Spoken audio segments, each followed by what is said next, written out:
용량을 4분의 1로 줄였는데 효과는 오히려 4배 가까이 늘었습니다.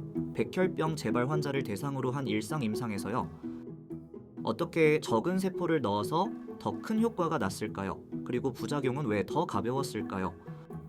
이 영상에서 보여드릴 건 3가지예요. 첫째, 어떤 면역 세포만 골라 썼는지. 둘째, 환자 몸 안에서 그 세포가 정확히 어떻게 행동했는지. 셋째, 왜 이 결과가 차세대 카티 세포 치료의 시작이라고 불리는지. 논문은 세례 실린 Distinct in Vivo Dynamics of Donor-Derived Stem Cell Memory CAR T-Cells Post-Allogenic HSCT Relapse, 요리말로 동종 조혈모 세포 이식 후 재발에서 기증자 유래 줄기 기억 카티 세포의 독특한 인비보 동태예요. 바로 시작해볼게요. 먼저 왜 이 연구가 그렇게 주목받는지부터 풀어볼게요. 백혈병 환자에게 골수 이식, 그러니까 동종 조혈모 세포 이식은 마지막 카드 같은 치료예요. 이제 다른 사람의 면역 세포를 받아서 암세포까지 같이 정리해보자는 시도죠. 그런데 이게 통하지 않고 재발하면 사실 더 쓸 수 있는 카드가 거의 남지 않아요. 이식 100일 이후 사망의 약 60%가 바로 이 재발에서 발생합니다. 그래서 등장한 게 카티 세포예요. 기증자의 면역 세포를 받아 거기에 그러니까 키메릭 항원, 수용체를 장착해 백혈병 세포를 직접 공격하게 만든 무기죠. 문제는 이 카티 세포가 환자 몸 안에서 오래 살아남지 못한다는 거예요. 들어가자마자 빨리 지쳐서 효과가 짧고 결과적으로 잘 안 듣는 환자가 많았습니다. 그래서 연구진은 질문 자체를 바꿨어요. 그래서 면역 세포 중에는 줄기 기억 T세포라는 작은 인구 집단이 있어요. 이름 그대로 기억 면역의 줄기세포 같은 존재예요. 스스로 늘어나는 능력이 강하고 다른 종류의 기억세포로도 분화할 수 있어서 면역의 원천 같은 역할을 합니다. 연구진의 질문은 이거였어요. 양으로 밀어붙이지 말고 이 줄기 기억 T세포만 골라서 카티로 만들면 더 잘 듣지 않을까요? 어떻게 실험했는지 살펴볼게요. 기증자에게서 채취한 혈액에서 가장 미분화 상태인 CD8 양성 라이브 T세포를 먼저 분리했어요. 거기에 IL-7과 IL-21, TWS119라는 신호 분자를 넣어서 줄기성을 유지하면서도 분화는 막는 환경을 만들었습니다. 그렇게 키운 세포에 CD19를 표적으로 하는 칼을 장착했죠. 그 결과 만들어진 카티 제품은 거의 100%가 CD8 양성, 그 중에서도 줄기 기억 T세포가 약 78%를 차지하는 매우 균일한 제품이 됐습니다.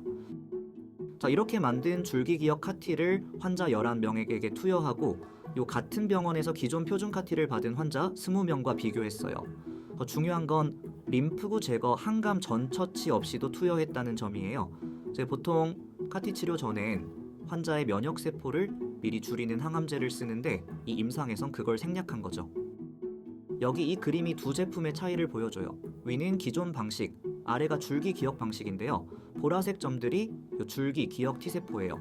기존 제품은 분화가 끝난 효과 메모리 세포가 가득 섞여 있는데 새 방식은 줄기 기억 세포만 또렷하게 모여 있는 게 보입니다.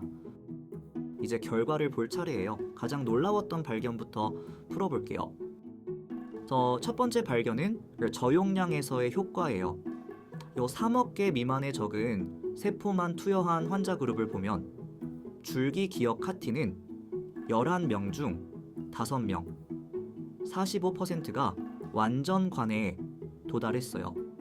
같은 저용량에서 기존 카티는 10명 중 1명 10%였습니다. 무려 4배의 차이예요. 자, 두 번째 발견은 환자 혈액 안에서 카티 세포가 얼마나 잘 살아남았는가입니다. 줄기 기억 카티는 혈액 마이크로리터당 최고 30.4개까지 늘어났어요. 기존 카티는 6.7개, 거의 4배 반 차이예요. 이게 바로 적은 용량으로도 더 큰 효과가 난 직접적인 이유예요.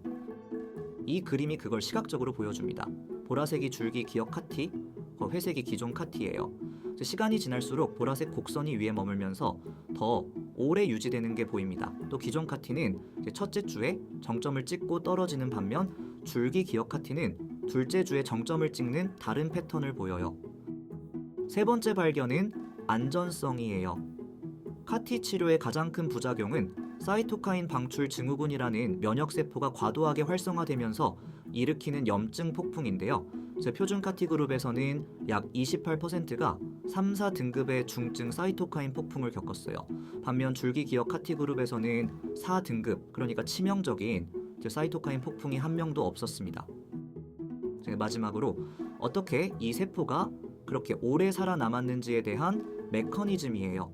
그래서 연구진이 카티 세포 하나하나를 표지에서 추적해 봤더니 흥미로운 패턴이 보였어요. 표준 카티는 처음에 잘 늘어났던 그 세포들이 그대로 오래 남아 있었어요. 그런데 줄기 기억 카티는 달랐어요. 초반에 활약한 세포가 지치면 그동안 줄기 기억풀에서 새로운 세포가 분화해서 그 자리를 이어받은 거예요. 마치 주자가 지치기 전에 다음 주자가 바통을 받는 릴레이처럼요. 연구진은 이걸 클론 계승이라고 불렀습니다. 이게 어떤 의미가 있는지 정리해 볼게요. 지금까지의 카티 치료 개발은 사실상 양 늘리기 게임이었어요. 더 많은 세포를 넣어야 더 잘 듣겠지라는 가정이었죠. 그런데 이 연구는 그 가정을 뒤집었어요. 적게 넣어도 단 그 세포가 줄기성을 유지한 상태라면 환자 몸 안에서 스스로 늘어나서 결국 더 큰 효과를 낸다라는 걸 보여준 거예요. 양보다 질의 시대가 시작된 셈이죠. 또 하나 중요한 의미가 있어요. 이 연구에선 림프구 제거 항감 전처치 없이도 효과가 났다는 점이에요. 항감제 전처치는 카티 세포가 자리 잡을 공간을 만들기 위한 표준 절차였는데요. 줄기 기억 카티는 자기 힘으로 자리를 잡고 늘어났어요. 환자 입장에선 항감제 부담이 줄어드는 거고 약한 환자에게도 카티를 시도해볼 여지가 생기는 겁니다. 물론 이 연구도 완성된 답은 아니에요. 가장 큰 한계는 환자 수예요. 줄기 기억 카티 그룹은 11명, 표준 그룹도 20명이라 통계의 힘이 약해요. 게다가 두 그룹은 무작위 배정이 아니라 같은 병원에서 시기에 따라 나뉜 비교라 환자 특성의 차이가 영향을 줬을 수 있어요. 또 이번 임상에선 일부 환자가 그러니까 카티 수용체에 대한 항체를 만들어서 두 번째 투여 효과가 떨어진 사례도 있었어요. 다음 단계는 더 많은 환자를 무작위로 배정한 큰 임상이고 항체 문제를 줄이기 위해 사람 유래 카로 바꾸는 작업도 이미 시작됐습니다. 오늘 내용을 한 문장으로 정리하면 카티 세포 치료의 핵심은 양이 아니라 질이라는 것이었어요. 줄기 기억 T세포만 골라 만든 카티는 적은 양으로도 환자 몸 안에서 스스로 늘어났고 부작용은 더 가벼웠습니다. 차세대 카티 시대의 출발점이 될 만한 결과예요. 원 논문 링크는 설명란에 달아뒀으니 관심 있으시면 직접 읽어보시길 권해드려요. 다음 영상에서 만나요.